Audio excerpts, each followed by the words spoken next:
তুমি কথাটা মন্দ বলো নাই, কিন্তু মশাই, আমি ভাবতেছি যে ওইখানে শিয়ালের অনেক উৎপাত। আমরা কি পারবো আলু আবাদ করতে? না মানে গ্রামের লোকই বলছিল, যেখানে অনেক শিয়ালের উৎপাত, আলু আবাদ করলে নাকি গাছ মেরে ফেলে।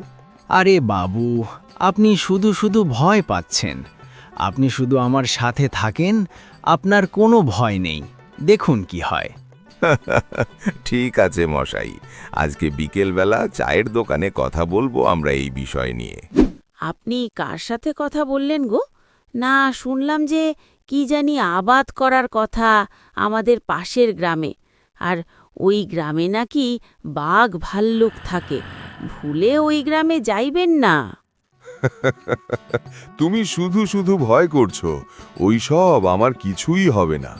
কালকে সকালে কালুর ছেলে জোলাকে আমি এই দায়িত্ব দেব শিয়াল তাড়ার জন্য।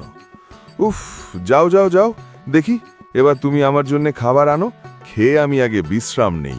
আচ্ছা, তুমি বসো, আমি তোমার জন্য কিছু খাবার নিয়ে আসি।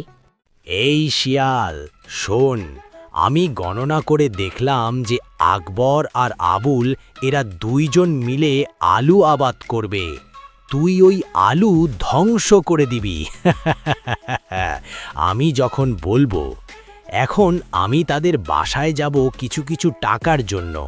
যদি না দেয় তাহলে তোরে এসে জানাবো। তুই সব ধ্বংস করে দিবি।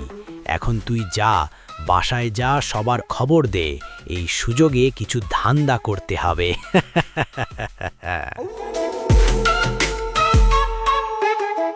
এই বাড়ির মধ্যে কিছু টাকা হাতিয়ে নিতে হবে, ভণ্ডামি করতে হবে, কেউ যেন কিচ্ছু না করতে পারে।